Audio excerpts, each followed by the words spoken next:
독일 이파 2016 현지에서는 새로운 가전제품의 흐름을 볼 수 있습니다. 네, 오늘 ICT 월드 시간에서는 이파 2016에 대해서 좀 더 자세히 살펴보겠습니다. IT 칼럼니스트 이호은 씨와 함께합니다. 안녕하세요. 안녕하세요. 네, 독일에서 이파 2016이 열리고 있는데 올해도 뭐 성황을 이루고 있나 봐요. 예, 그렇습니다. 이번 CES랑 MWC가 한 매년 그 초에 어떤 IT 시장의 흐름을 보여준다라면 이 이파 같은 경우는 어쩐 그 하반기에 IT 시장의 흐름을 보여주고 있다라고 이제 이야기를 해도 될 것 같은데요. 56회째를 맞은 이번 행사에는 약 1,800여 개의 기업이 참여해서 굉장히 성황을 이뤘다라고 합니다. 그 구성상으로는 이 글로벌 마켓이라는 것이 새로 생겼습니다. 부품 전문의 어떤 B2B 행사인데요. 이것을 열어서 어떤 외연의 확장을 꾀했고요. 내용상으로는 스마트홈과 스마트카에 대한 관심이 좀 특별히 높았던 것이 특징입니다. 여기서 스마트라는 것은 결국 일종의 그 커넥티비티, 그러니까 다른 사물들과 어떻게 연결될 것인가에 대한 이야기거든요. 이런 연결성이 어떻게 구현되기 시작했는지 한번 생각하시면서 보시면 재밌을 것 같습니다. 예. 그래도 가전제품 박람회인데 이 스마트카가 등장했다고 하니까 이게 자동차가 이 가전제품의 범주에 들어간 건가요? 어떻게 된 건가요? 사실대로 말씀드리면 이 자동차 업계에서 별도의 전시 공간을 만들거나 그러지는 않았습니다. 예. 아무래도 가전제품 중심의 행사인데다가요. 조만간 파리에서 파리 모터쇼가 열리기 때문에 그런 것 같은데요. 하지만 그 이파가 열린 이래 처음으로 이 메르세데스 벤츠 회장인 디터 체제가 직접 기조연설에 나서는 등 여전과는 좀 다른 모습을 보여줬습니다. 특이한 것은 이 자동차 업체에서 공식적으로 전시 공간을 만들지 않았음에도 불구하고 전시장 여기저기에서 이 자동차를 가져다 놓고 스마트카 기술을 시연하는 것을 볼 수가 있었다는 겁니다. 예를 들어서 삼성전자에서는 벤츠와 함께요 디지털 카키 기술을 홍보하고 있었고요.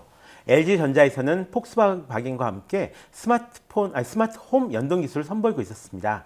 그 밖에 유럽의 스마트홈 전문 업체인 디지털스트롬이나 베스텔, 충전기 업체인 메네티스, 차량용 무선 결제 전문 업체인 월드라인 등에서 이 테슬라나 조이 같은 전기 자동차를 함께 전시하면서 기술 홍보를 하고 있는 모습을 좀 쉽게 볼 수가 있었는데요. 어느새 자동차가 스마트 솔루션의 하나로 여겨지는 시대가 왔다. 이런 생각이 들었습니다. 그렇군요. 가전제품 박람회에서 스마트카가 등장하니까 또 더 주목을 받았을 것 같은데요. 주 목적인 가전제품 동향은 어땠습니까?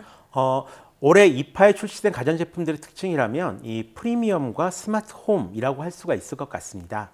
일단 이 백색 가전 시장의 성장이 좀 정체된 상황에서 기존 제품들과 차별화된 기능과 디자인을 가진 좀 프리미엄 가전들이 이번에 대거 출시가 됐습니다. 한국 회사들은 그동안 이 유럽 시장 진출이 많이 쉽지 않았기 때문에 이 부분에 좀 더 공을 들이는 그런 모양이었는데요. 좋은 성과가 있으면 좋겠네요. 스마트홈 가전 역시 조금씩 주류로 떠오르는 모습입니다. 작년에는 좀 비전을 제시한 정도에 그쳤다면 올해는 많은 회사들이 경쟁적으로 뛰어들기 시작했기 때문인데요. 15개 국가 40여 개 업체에서 참여한 스마트홈 전시 공간이 별도로 설치되어 있어서 이 조명과 실내 온도를 자동으로 조절한다거나 보안, 무선 통신, 융합 로봇 등의 다양한 스마트홈 기술을 경험할 수 있었다라고 합니다. 이 방향성 크게 두 가지인데요. 하나는 디스플레이를 장착해서 다양한 정보를 띄우는 이런 형태로 발전한 제품들이 많이 선보였고요. 다른 하나는 이 가전제품들을 하나의 네트워크로 엮어서 스마트 기기나 인공지능 제품을 통해서 제어하는 것입니다. 예전에 몇 년 전이었죠. 유비쿼터스라는 말이 유행했었는데 이게 이제 IoT로 넘어왔고 어떤 제품들이 많았습니까? 일단 그 삼성전자에서는 예전에 선보인 스마트 냉장고인 패밀리 허브가 있습니다. 여기에 유럽 유명 요리사들의 레시피를 탑재해가지고 유럽형 모델을 선보였습니다. LG전자에서는 그 전에 선보인 스마트 싱큐 센서라는 기술이 있었는데요. 이것을 스마트 싱큐 허브로 발전시켰습니다. 특히 이제 미국 아마존의 인공지능 서비스인 아까 보셨던 그 에코, 이 알렉사와도 손을 잡았다라고 합니다. 조금 특이한 것은 이번에 새롭게 출시한 LG 스마트 냉장고인데요.